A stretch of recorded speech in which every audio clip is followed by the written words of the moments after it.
Aora, a world where mortals live, die, and are reborn through the turning of the wheel. The cycle of reincarnation watched over by the gods and made possible through pillars of a mystical substance known as Audra. 5 years ago, you traveled from your home to the Deerwood, a nation that had waged war against the incarnated god of light, Aethys, resulting in his destruction. The country suffered from a plague of hollowborn, infants born without souls, that many believed was punishment for killing a god. In an ancient, secluded ruin, you witnessed a secret ritual that inadvertently transformed you into a watcher. One who can see and speak with souls. The ritual also gave you horrible visions, waking nightmares of a past life that threatened your sanity. To put them to rest, you pursued the man who had led the ritual, a seemingly immortal agent of the gods, known as Theos Ix Arcanon. With divine assistance, you confronted and defeated Theos, ending your visions and resolving the Hollowborn crisis. In so doing, you also learned the great secret that Theos had protected. That the ancient empire of Anguith had transformed themselves into gods. Your visions finally put to rest, you retired to the castle of Cadnua, built atop a massive statue of pure Audra, where you ruled in relative peace and prosperity.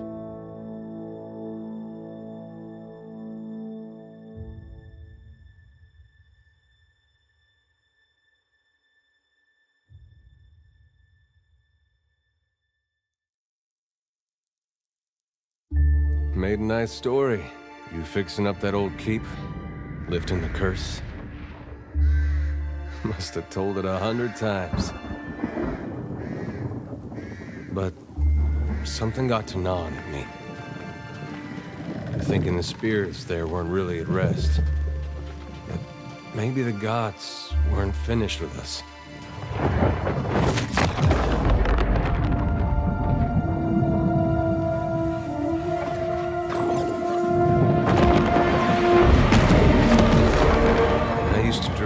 My God came back. He would forgive us.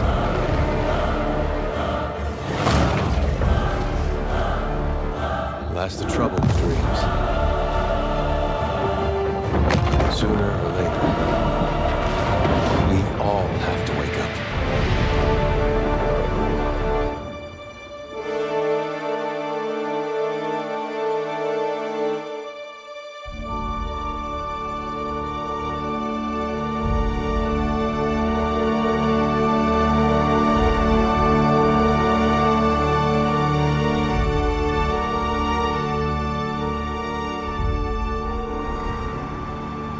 So you wake to a sleepless world, the in-between of life and death. Follow your memories. You have been here before.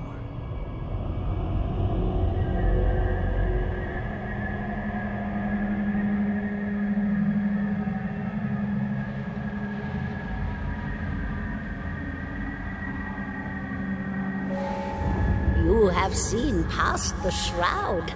You are a watcher now, and a watcher you will stay. A watcher sees souls, knows their pasts, and the souls see them back.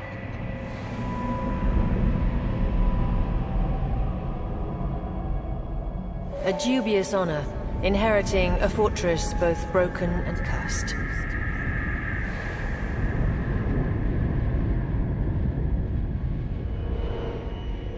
What is a god? A higher power?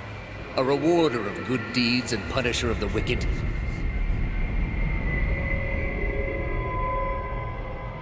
The gods aren't real, but something else entirely.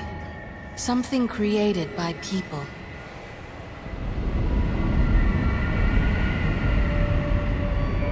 And did you ever consider that these were things you were never meant to understand? That their comprehension is beyond you?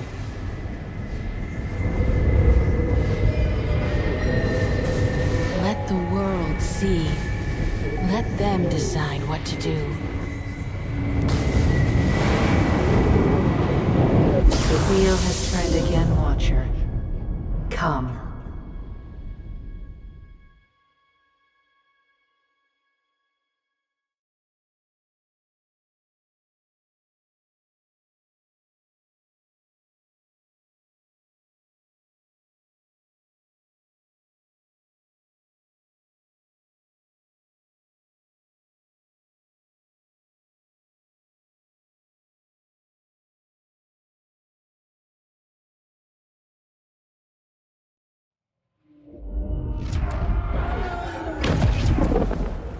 An aged dwarf shares this strange floating platform with you.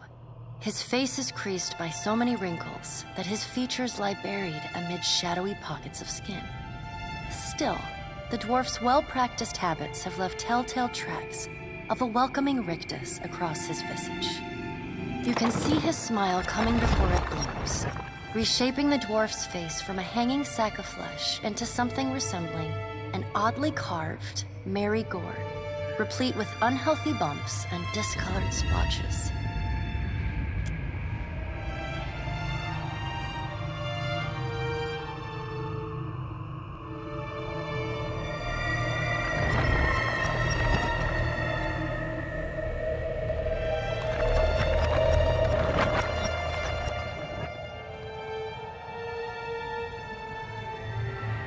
Sit, please. Thank you for joining us, Watcher of Cadnua. The gaunt woman seated at the table is clad in time-worn black armor that seems too massive for her to move in. A pale, slender neck rises from the gorget, topped by a hollow face. The milky skin stretched across it is delicate and translucent, like parchment that has been scraped clean too many times. She is preoccupied with the arrangement of cards on the table between them.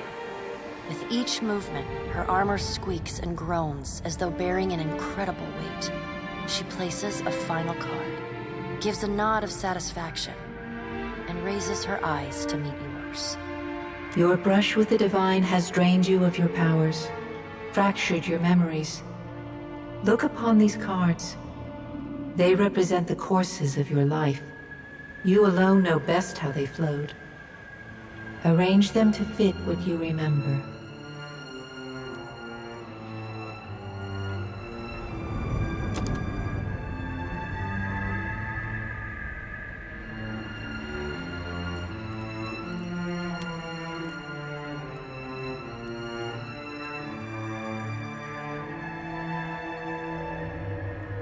Does everything appear to be in order? Good. Welcome to the Beyond. I am Bera. One half, anyway. She points a finger in the direction of the dwarf who led you here. Though the movement is slight, her gauntlet squeaks like a rusty hinge. The dwarf's rictus returns as he nods in the woman's direction. Tell me, do you remember when we last met? She places a card on the table, showing a tall tower. The gods' constellations are arrayed around it in the sky. You remember now.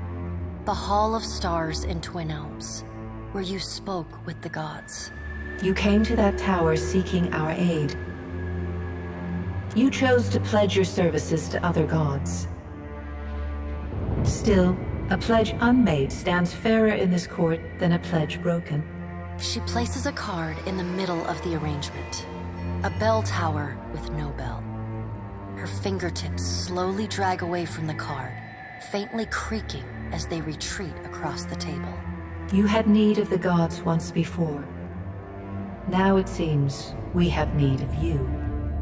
The being that occupied Odnua's statue beneath your castle was the dead god, Aothis. Of this, we are certain. What we do not know is what his intentions are. Though Aothis stole a large fragment of your soul, you were strong enough to survive the onslaught and enter the in-between. You and he are still connected. He has chosen a body made of living Audra, perfused with the power of thousands of souls, including yours. It should be little difficulty for an experienced watcher to find him. Taking a physical form in Aora is fraught with peril. Most mortal minds and bodies are incapable of containing divine power. It can lead to problems, as Aothis learned not long ago. Her armored hand gingerly places a card sideways on the table. It features a man with a burst of light instead of a head.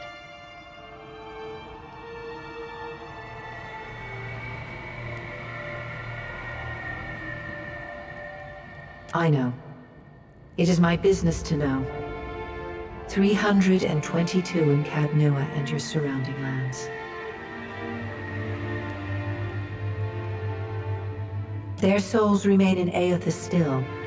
You have the power to save them. Serve me and I will return you to your body. Or don't, and return to the wheel. Good. Before you return to Aora as my herald, you must remember who you were, the last whisper of life in death. For a moment, the sockets of her eyes darken, leaving the pits of a death's head gazing out at you. When you can picture your own face, the beyond will lead you back to your own kind, to the world of mortals.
To whispers and shadows.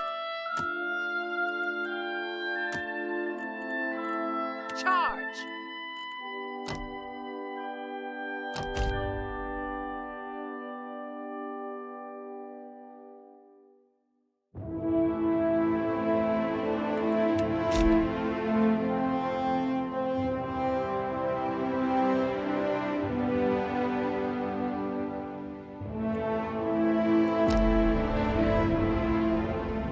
Go forth now, Watcher, as my herald. Know that I do not give you this title lightly. When the time comes, you will have the power to reveal the souls that cling to you, to open the gateway from the in-between to the waking world. Find Aethys. Learn his plans. When I have cause to talk to you, I will summon you. With a quick gesture of her hand, you feel a sharp pain in what would be your chest. The pain continues, intruding deeper into your soul. Looking down, you see a small lump of darkness roiling within you. The darkness lingers there, but the pain abates and fades entirely within the span of a few seconds. A chime. Do not fear, Herald. It will not harm you unless you choose to cross me. I trust it will not come to that. Her gauntleted hand gestures to the dwarf, hovering nearby. The dwarf nods, contorts his face with his odd smile, and gestures to a new door.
The return to your body feels like waking after a fitful drunken sleep.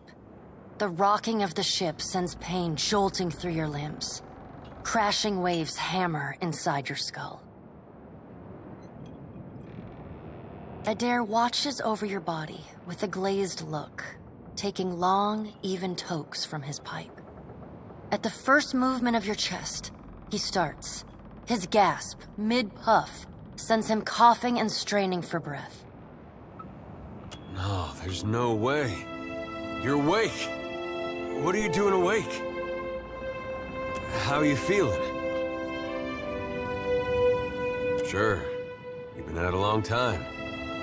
I hate to cast a pall over your recovery, but I'm afraid I have some bad news for you. The voice echoes from inside the bust. The remains of the steward of Cad Nua. Cad Nua has been destroyed. Aethys possessed the statue of Maros Nua and rose from the ground, consuming the souls of all nearby. It is only by the exceptional strength of your soul that you survived. And even then, just barely. The further Aethys withdrew, the weaker you became. We chartered this ship and followed him to the Deadfire Archipelago. I know not how, but it seems he has retained a piece of your soul. And proximity to it has brought you back. How could you know all that? You've been faking on us. He pokes at your shoulder with one finger. Misfortune's brewing topside. Magrants fires, the captain stirs. An older man with ale-sour breath rubs his bloodshot eyes and stares at you. Engrim, the smell of drink on your breath could wake the very dead. Now what's this about? Pirates. They're demanding parley with you, Captain. I know this is asking a lot, but you better arm yourself and get on deck. Should be some gear in there. He indicates a nearby wardrobe.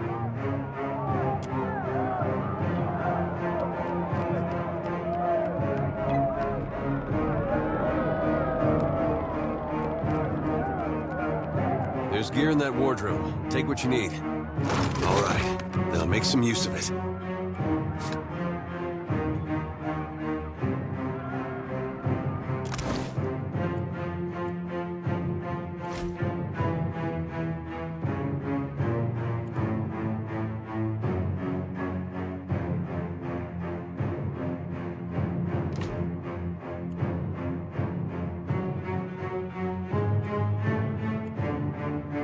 The pirates of Deadfire are notorious.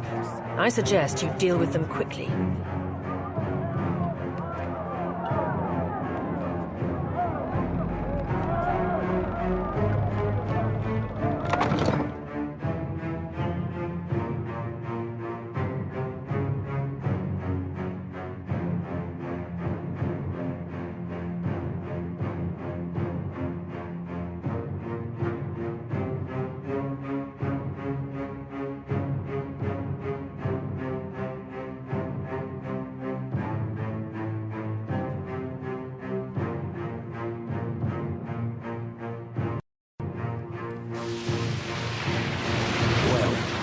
What have we here?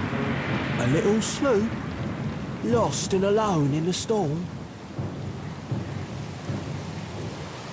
I'll be taking your ship now, if you don't mind. And especially if you do. Well, at least he asked. I am a gentleman of fortune. Give her up easy, and I'll see you get a swift death.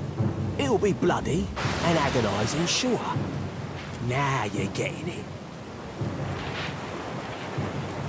Listen up, mates. I'm off to spear me a bigger fish. One with sharper teeth like. I'm trusting you lot not to cock this up.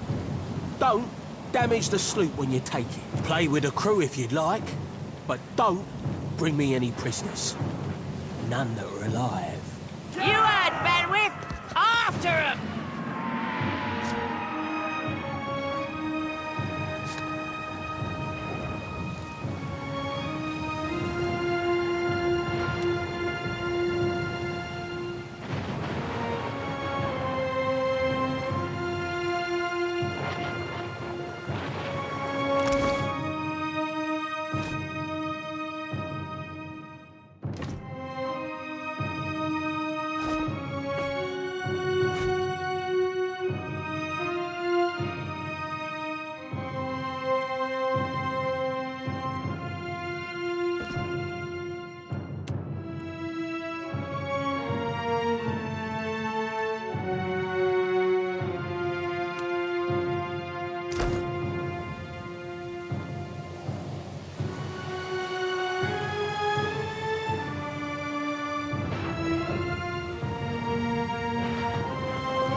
Ship!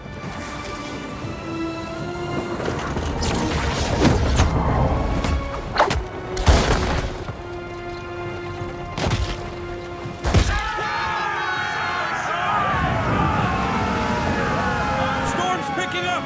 Take cover!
You've been getting a lot of sleep so far on this trip.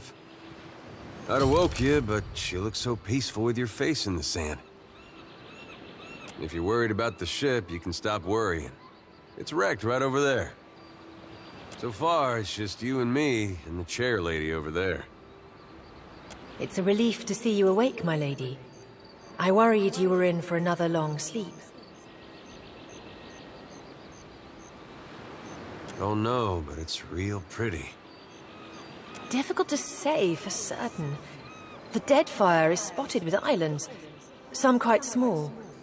The good news is that if the storm hasn't spun us round entirely, I'd say we're in charted waters. I believe hence that little visit from that wretched pirate captain. Let's see about the other survivors. And somehow we gotta get the ship repaired. I don't want to be paddling out of here on a salvage raft. For now, I'd say your best bet is to find some sign of civilization. If nothing else, we may be able to hire on a shipwright. My lady, if it is not too taxing, could you explain how it came to pass that you were returned to us?